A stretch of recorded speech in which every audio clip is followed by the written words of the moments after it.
El mundo entero no podía creerlo. Mongolia, donde las superpotencias habían fracasado durante 40 años, fue conquistada por México en solo 6 meses. Rusos, chinos y japoneses lo habían intentado, todos derrotados por esta tierra implacable. En un desierto de hielo a 40 grados bajo cero, con un suelo tan alcalino que quemaba las raíces, el consenso era unánime. El arroz no podía sobrevivir aquí. Pero 3 investigadores veteranos del Instituto Nacional de Innovación Agrícola de Chapingo, INIAC, reescribieron la historia agrícola de Mongolia. Un rendimiento de 5.2 toneladas por hectárea. Cuando se anunció esta cifra, el ministro de Agricultura de Mongolia se arrodilló en el acto. Esperamos 40 años y ustedes lo lograron en medio año. China envió un equipo de 15 personas. Rusia, una delegación de lujo de 8. Todos fracasaron estrepitosamente. ¿Qué magia utilizó México para dejar atónito al mundo agrícola? La historia de esta increíble proeza técnica comienza ahora. 15 de febrero de 2025, Sala de Juntas del INIAC, Chapingo, México. La sala era un hervidero de discusiones. Era la reunión final para aprobar el proyecto de apoyo al arroz en Mongolia. La oposición era abrumadora. El suelo de Mongolia tiene un pH de 8.5. El arroz solo sobrevive hasta 6.5. ¿Cómo diablos vamos a sembrar algo ahí?, argumentó el doctor Chen, un veterano respetado. Exacto, añadió otro investigador. Es un suelo extremadamente alcalino, una dificultad de nivel pesadilla para el arroz.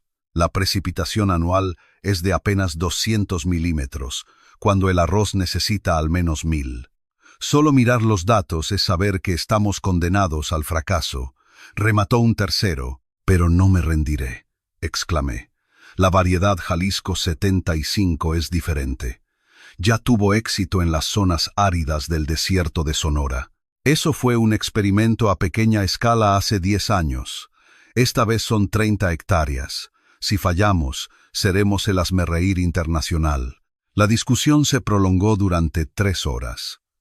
El resultado de la votación: 3 a favor, 7 en contra. Una derrota aplastante. En ese momento, el director del instituto, que había permanecido en silencio, tomó la palabra. En los años 60, cuando trajimos el trigo de alto rendimiento del programa de Norman Borlaug, muchos dijeron que era imposible adaptarlo a todas las regiones. Pero el resultado fue una revolución verde que se convirtió en una leyenda de la agricultura mexicana y mundial. La sala quedó en un silencio sepulcral. Doctor Alejandro Vargas, ¿de verdad cree que es posible? El director me interpeló directamente. Todos los ojos se posaron en mí. Para ser sincero, yo tampoco estaba seguro, pero recordé las palabras de mi mentor, el difunto doctor Ricardo Montoya. En su cuaderno de investigación había una frase increíble. La Jalisco 75 puede germinar incluso a 5 grados bajo cero y crecer en un pH de 7.5. Un día florecerá en lugares como Mongolia o Kazajistán. No es un sueño, es una misión. Sí, señor, es nuestra misión, respondí con firmeza. El director asintió. De acuerdo, pero con condiciones. El equipo será reducido, y el presupuesto también. Si el proyecto fracasa, doctor Vargas, usted asumirá toda la responsabilidad. Y así, el proyecto se puso en marcha. Pero formar el equipo fue una pesadilla. Nadie quería arriesgar su carrera. Finalmente, el doctor Carlos Herrera levantó la mano. Le faltaban solo 2 años para jubilarse. Que sea mi última aventura, dijo. He trabajado en la Siberia rusa y en los Andes. Quiero intentarlo una vez más. Luego, la más joven del equipo, Sofía Campos, se unió. Si mis mayores van, yo también voy. ¿Cuándo volveré a tener una oportunidad como esta? 3 personas. Ese era todo nuestro equipo. China llevaba 15, Rusia 8. Nosotros éramos solo 3. Al investigar la historia agrícola de Mongolia, nos quedamos impactados. De 1983 a 2020, hubo 7 intentos a gran escala para cultivar arroz. Todos fracasaron. El primero, en 1983, fue un proyecto de la Unión Soviética. El propio Brezhnev dio la orden.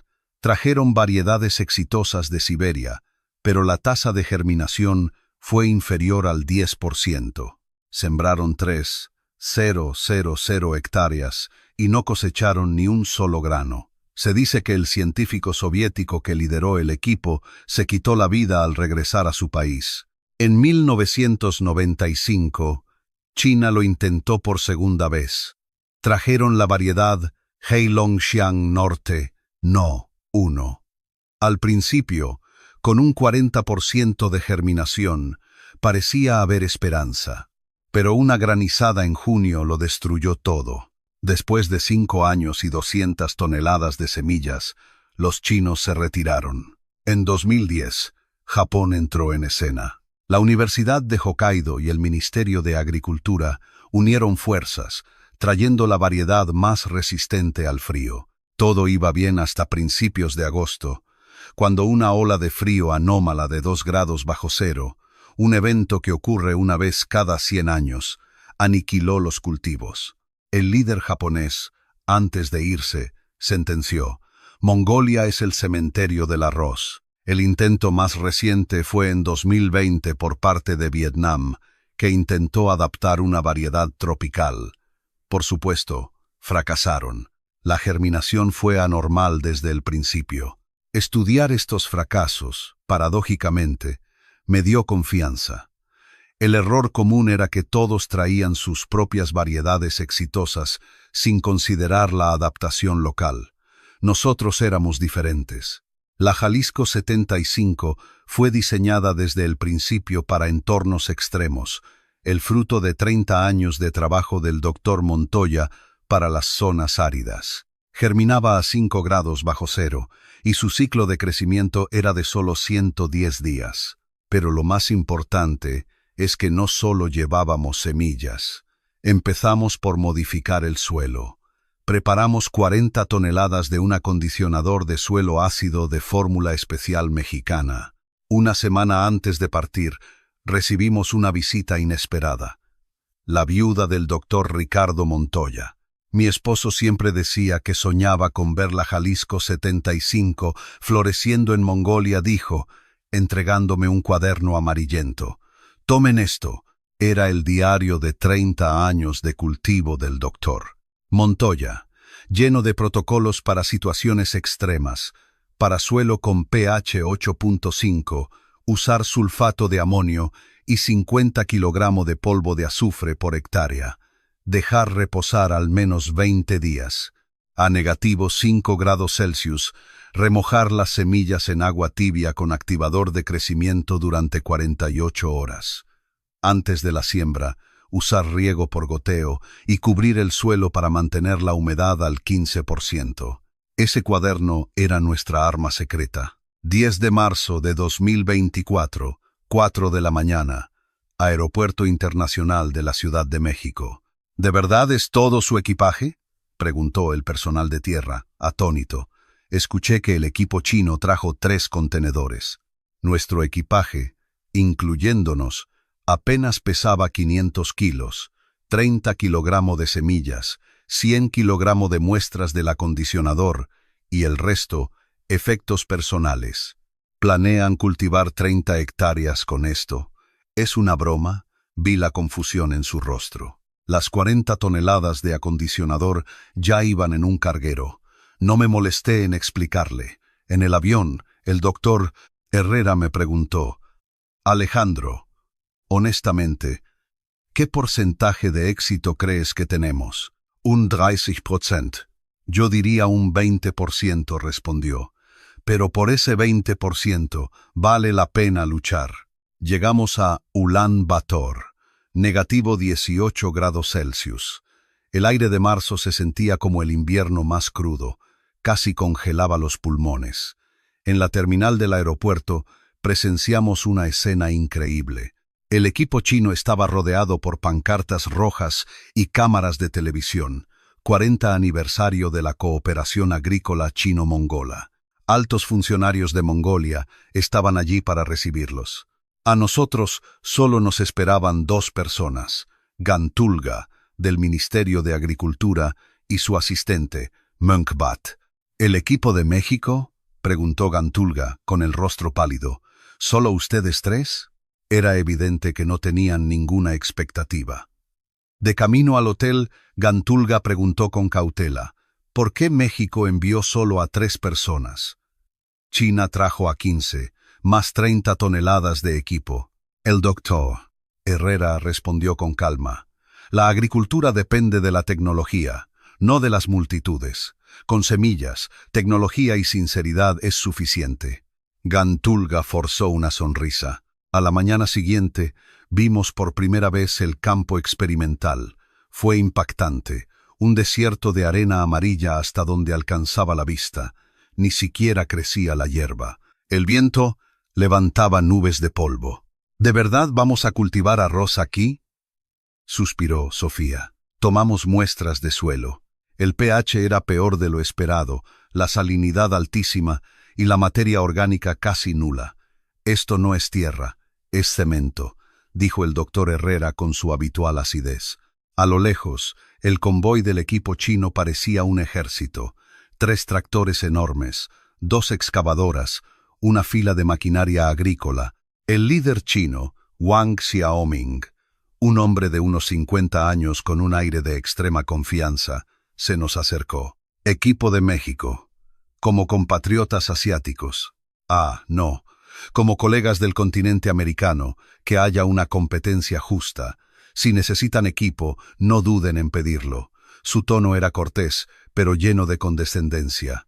Gracias, pero usaremos nuestros propios métodos, respondí. El doctor Herrera sonrió fríamente detrás de él. 3 personas para 30 hectáreas. Quieren demostrar el ingenio mexicano o algo así, como sus semiconductores. Ah, no. ¿Eso es Taiwán? Los miembros del equipo chino se rieron. Esa tarde llegó el equipo ruso, 8 personas del Instituto de Investigación Agrícola de Siberia.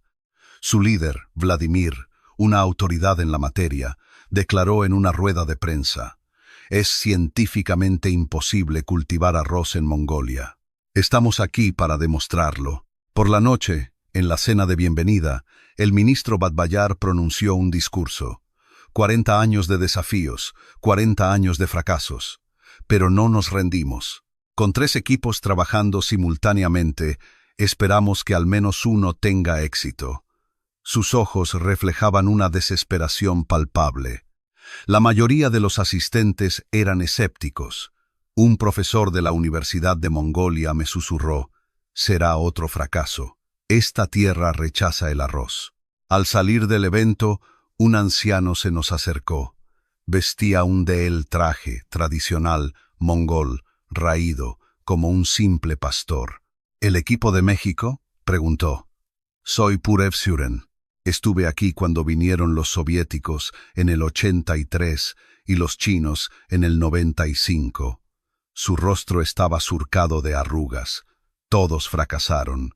Pero sigo esperando. Algún día, esta tierra dará arroz». «¿Por qué tiene tanta fe?», le pregunté. «Mi hijo se fue a la ciudad. Dice que aquí no hay futuro. Pero si pudiéramos cultivar arroz, quizás volvería». En los ojos del anciano había una luz. «Lucharemos con todo», le prometí. Me agarró la mano con fuerza. Era una mano áspera y agrietada, pero en ella sentí el peso de 40 años de espera. Al día siguiente, el trabajo comenzó oficialmente. El equipo chino desplegó sus excavadoras. Los rusos montaron invernaderos de plástico. Nosotros, durante una semana, nos dedicamos a analizar el suelo. Tomamos muestras cada 100 metros, midiendo pH, salinidad, materia orgánica y micronutrientes. «Están locos. Deberían estar sembrando ya», se quejaba Sofía. «Es lo básico», le recordé. El cuaderno del doctor Montoya lo dice. Sembrar sin entender el suelo Es como disparar con los ojos cerrados. El análisis reveló que, aunque la mayor parte del terreno era terrible, un área de 5 hectáreas al este era ligeramente mejor. Empezaríamos por ahí. El 20 de marzo, las 40 toneladas de acondicionador de suelo llegaron. El equipo chino nos miraba atónito. ¿Qué es eso? ¿Poción mágica? Fue entonces cuando un joven se nos acercó. Soy Bayar. El año pasado estuve de intercambio en Chapingo. Quiero ayudar. Fue una sorpresa increíble. Pronto sus amigos se unieron. 10 jóvenes mongoles, todos voluntarios. ¿Por qué nos ayudan?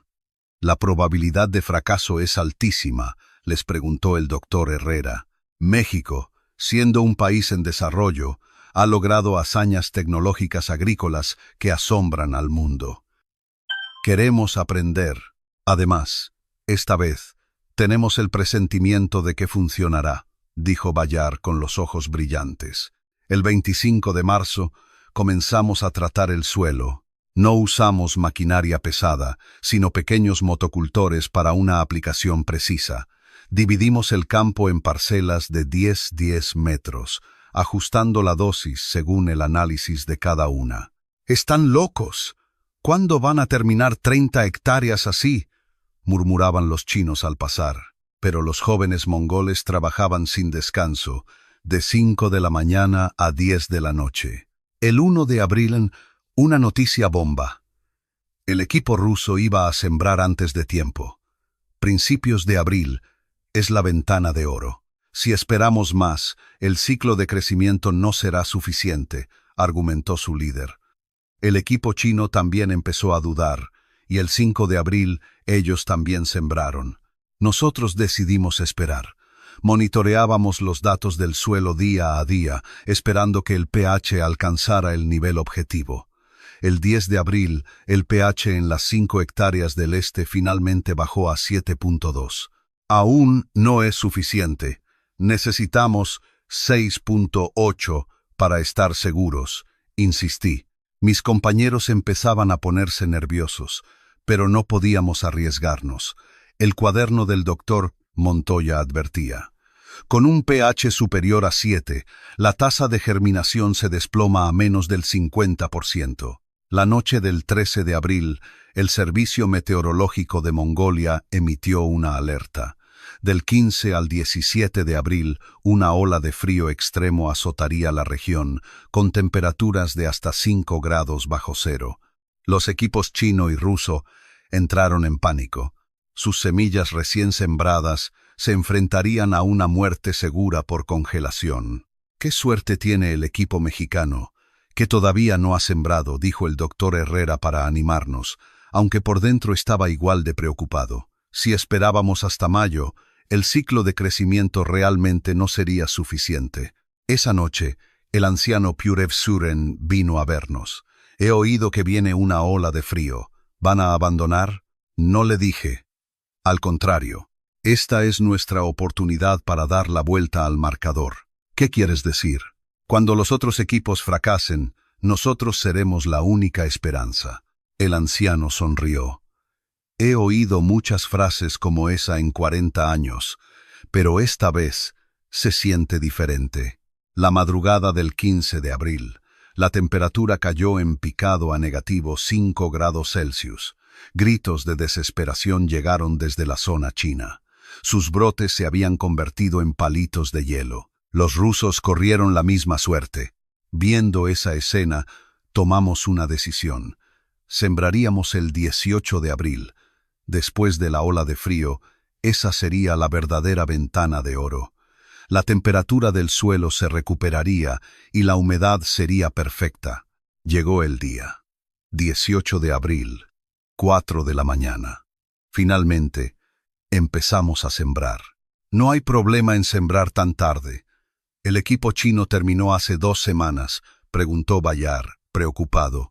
A veces, ir despacio es la forma más rápida de llegar, dijo el doctor. Herrera con calma. Aunque todos sentíamos la presión, nuestro método de siembra también fue único. No esparcimos las semillas directamente. Las habíamos remojado en agua tibia con activadores de crecimiento durante 48 horas. Era la germinación extrema del cuaderno del doctor Montoya. «Las semillas ya tienen pequeñas raíces», gritó Sofía. «Este método de pregerminación nos ahorraría de 5 a 7 días cruciales en el corto verano mongol». Los jóvenes mongoles nos miraban con admiración. La siembra nos llevó 3 días. Una semana después no había movimiento. En la zona china, aunque dañada por el frío, algunos brotes comenzaban a aparecer. Nuestra zona estaba completamente vacía. El 26 de abril, el viceministro de Agricultura, Gambaatar, vino de inspección. «¿Están haciendo un semillero?», preguntó, mirando nuestras camas de germinación temporales. «Sí». «Es más lento, pero más seguro», respondí, aunque por dentro me carcomía la duda. ¿Habría salido mal la pregerminación? El 28 de abril, el equipo chino se burló. «Doctor Vargas, ¿quieren que les demos algunas semillas? Todavía están a tiempo». Esa noche, en nuestra reunión, la moral estaba por los suelos.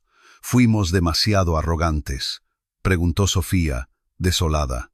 «Démosle un día más. Si no, tendremos que». El doctor Herrera no pudo terminar la frase. No pude dormir. Salí solo al campo con una linterna. De repente vi un destello. Me acerqué. Era un pequeño brote verde, y no era uno solo. Estaban por todas partes. «Doctores, vengan rápido». Corrí de vuelta al alojamiento. Han germinado. La mañana del 29 de abril fue una explosión de vida. De la noche a la mañana, miles de brotes surgieron, como si alguien hubiera pulsado un interruptor, pero la alegría duró poco. Bayar llegó corriendo con malas noticias. La tasa de germinación es inferior al 20%. Fue como un rayo. Un 20% era un fracaso total, no cosecharíamos ni para cubrir los costos. Al examinar los brotes muertos, el shock fue aún mayor. La semilla había germinado, pero moría justo al salir a la superficie. La raíz estaba sana, pero el tallo estaba podrido, como si lo hubieran cortado. «Daño por baja temperatura nocturna», diagnosticó el doctor Herrera. La diferencia de temperatura entre el día, 15 grados Celsius, y la noche, negativo, 2 grados Celsius, está matando los brotes. La atmósfera era de total desesperación. Era casi mayo, demasiado tarde para resembrar. Fue entonces cuando apareció el anciano Purevsuren, seguido por más de 20 aldeanos. «No se rindan, hemos venido a ayudar, pero ya es demasiado tarde. Podemos trasplantar las plántulas que sobrevivieron», sugirió el anciano. «Los soviéticos lo intentaron en el 83 y fracasó, pero la tecnología es mejor ahora. Necesitaríamos una cantidad de mano de obra increíble para 30 hectáreas, y no tenemos invernaderos. Mi almacén tiene 300 metros cuadrados», dijo uno. «Mi granero también sirve», dijo otro. «Les presto el garaje de mi casa», ofreció un tercero. «¿Por qué hacen todo esto por nosotros?», preguntó el doctor Herrera, conmovido. El anciano respondió: «Hemos esperado 40 años. Si esto fracasa de nuevo, perderemos toda esperanza. Pero ustedes tienen sinceridad. Sentimos que esta vez lo lograrán». El 1 de mayo comenzó la operación de trasplante de emergencia. 5 almacenes del pueblo se convirtieron en viveros improvisados. Construimos cubiertas de plástico y por la noche encendíamos fogatas para mantener el calor. Era primitivo, pero funcionaba. Utilizamos nuevas semillas y aplicamos la fórmula de protección de semillas del doctor Montoya, que las aislaba del frío y les aportaba nutrientes. El equipo chino se reía al vernos jugar en el barro. Estamos en el siglo XXI y estos siguen en la prehistoria. Pensaba que México solo era bueno para los aguacates. El 5 de mayo, la tasa de germinación de las nuevas semillas superó el 95%. Las plántulas eran increíblemente fuertes. Sofía lloró de emoción. Pero el verdadero desafío acababa de empezar. trasplantar miles de plántulas antes del 15 de mayo. El 8 de mayo, recibimos una llamada de México. Los medios informaban de nuestro fracaso total. El equipo chino había filtrado la cifra del 20% de germinación.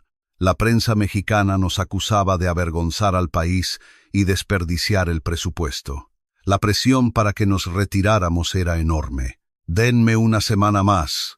Le daremos la vuelta», grité al teléfono. Mis compañeros tenían el rostro sombrío. Ahora teníamos una razón más para no fallar: defender el honor de México. La madrugada del 10 de mayo comenzó la ofensiva de trasplante. 3 días para 15 hectáreas. Parecía imposible, pero entonces ocurrió un milagro. A las 4 de la mañana, más de 100 personas de los pueblos vecinos llegaron. «Hemos oído que necesitan ayuda», dijo una anciana. «Nosotros también necesitamos esperanza. 40 años de fracasos nos han enfermado el corazón. Por favor, que esta vez funcione». Se organizaron en filas de 10, avanzando metódicamente. Pero al ver nuestro método de siembra, se quedaron perplejos. ¿Por qué una distancia de 25 centímetros? Normalmente son 10 o 15. En Mongolia, el sol brilla 18 horas al día, expliqué. Con más espacio, cada planta recibe más luz y produce más espigas. ¿Y por qué ponen de 3 a 4 plántulas juntas? Para que se protejan mutuamente del frío. Es el método de siembra polar del doctor Montoya. Al segundo día surgió otra crisis. El agua no era suficiente. Con el aire tan seco, el suelo se deshidrataba a una velocidad alarmante. «Necesitamos regar 3 veces al día», sentenció el doctor Herrera. «Imposible. No hay suficiente agua asignada», dijo el viceministro. Entonces se me ocurrió una idea. «¿Y si usamos riego por goteo con botellas de plástico?». Bayar me miró, con los ojos iluminados. A partir de ese día, todo el pueblo se dedicó a recolectar botellas. En una semana reunieron 15, 000, llenas de agua y clavadas boca abajo junto a las plantas, proporcionaban un suministro constante de agua 24 horas al día. Era una solución simple, pero increíblemente efectiva. El 15 de mayo, la situación dio un vuelco. El campo chino, afectado por el frío, tuvo que resembrar, logrando solo un 40% de germinación. El campo ruso estaba peor. Una plaga de insectos desconocida en Mongolia, traída con su equipo, estaba devastando sus cultivos. El 20 de mayo jugamos nuestra carta del triunfo. Un envío aéreo desde Chapingo de nuestro fertilizante microbiano, una tecnología desarrollada durante 10 años. «¿Qué es esto?», preguntó Bayar. «Activa el suelo, fortalece las raíces y las calienta». Diluido y aplicado en las raíces, el efecto fue casi instantáneo. El 25 de mayo, Sofía gritó emocionada: «Están creciendo 5 centímetros al día. En 2 semanas hemos alcanzado al equipo chino». La combinación fue perfecta. La variedad Jalisco 75 de crecimiento rápido, el fertilizante microbiano que calentaba el suelo, las botellas que aseguraban el agua y las 18 horas de sol. Era un combo imparable. El 1 de junio, el propio ministro de Agricultura vino a inspeccionar. Se quedó sin palabras al ver nuestro campo. «De verdad sembraron a mediados de mayo. ¿Cómo es posible que crezca más rápido que el de los chinos?». El 5 de junio, Rusia anunció su retirada. El 10 de junio, un equipo de Televisa llegó a Mongolia. Habían oído los rumores del fracaso y venían a investigar. Al ver nuestro campo de arroz, el reportero se quedó mudo. Las cámaras grabaron las hileras de un verde vibrante, meciéndose con el viento. «¿Cómo lograron este milagro?», me preguntó. «No es un milagro», respondí, mirando a los aldeanos mongoles que trabajaban bajo el sol. «Es el resultado de la ciencia y la colaboración. Los verdaderos protagonistas son ellos, los agricultores mongoles que nunca perdieron la esperanza durante 40 años». Una semana después, El reportaje se emitió en México con el titular El milagro mexicano en Mongolia. La opinión pública, que nos había masacrado, dio un giro de 180 grados. De repente éramos héroes, pero la historia no había terminado. El 15 de junio, un punto de inflexión crucial. «Doctor, venga rápido. Algo increíble está pasando», gritó Sofía. Salí corriendo. El arroz había comenzado a espigar, solo 65 días después de la siembra. En México, tardaría al menos 80. La respuesta era clara. El ambiente extremo de Mongolia, con sus 18 horas de sol y su drástica diferencia de temperatura día-noche, había acelerado el ciclo de vida de la Jalisco 75 a un ritmo sin precedentes. El 25 de junio, nuestras espigas explotaron en número. El campo chino aún no mostraba signos de espigar. Su líder vino a preguntarnos qué truco habíamos usado. Ningún truco. Solo encontramos la variedad y el método correctos para Mongolia, le dije. ¿Nos venderían las semillas? Lo siento, no está a la venta. La Jalisco 75 no es una mercancía. Es el legado de 30 años de investigación del Dr. Montoya. El 30 de junio, toda Mongolia estaba en ebullición. La noticia de que el arroz mexicano estaba espigando se extendió como la pólvora. Miles de personas acudieron a verlo. El anciano Purev Suren tocó las espigas con lágrimas en los ojos. 40 años. Finalmente, ha crecido en nuestra tierra. Pero en julio, una nueva crisis, una sequía. Las temperaturas subieron a 35 grados Celsius y no cayó ni una gota de lluvia. Para empeorar las cosas, el equipo chino, desesperado, comenzó a usar el doble de su cuota de agua. El anciano Purev Suren reapareció. Hay un pozo a 20 kilómetros. Los antiguos pastores lo usaban. Durante 15 días, del 10 al 25 de julio, todo el pueblo se unió en una operación épica de transporte de agua. Camiones, carros de caballos, camellos, bicicletas, todos acarreaban agua desde el amanecer hasta el anochecer. El 25 de julio ocurrió otro milagro. Llovió durante 3 días seguidos. «Hasta el cielo nos está ayudando», dijo el anciano. El 10 de agosto, las espigas comenzaron a madurar. Pero el 20 de agosto, el servicio meteorológico emitió una nueva alerta. Una helada llegaría el 30 de agosto. El equipo chino entró en pánico. Sus granos aún no estaban llenos. «Tenemos que cosechar ya», dijo Wang Xiaoming. «Un 90% de madurez es mejor que una pérdida total por congelación». El 25 de agosto comenzamos la cosecha. 300 aldeanos, armados con hoces, trabajaron al unísono. El 28 de agosto terminamos de trillar. Los graneros estaban a rebosar. La madrugada del 30 de agosto, la helada llegó. El campo chino quedó blanco. Lograron salvar solo el 30%. El 5 de septiembre fue el día del pesaje oficial. Observadores internacionales verificaron la cosecha. El resultado se anunció. El equipo mexicano había logrado un rendimiento de 5.2 toneladas por hectárea. El objetivo inicial era de 3 toneladas. Era 3.5 veces el rendimiento del trigo mongol. En ese momento, el ministro Batbayar, que había visto fracasar 7 intentos en 40 años, caminó hacia nosotros y delante de miles de personas y las cámaras de todo el mundo se arrodilló. «No me arrodillo yo solo», dijo con la voz entrecortada.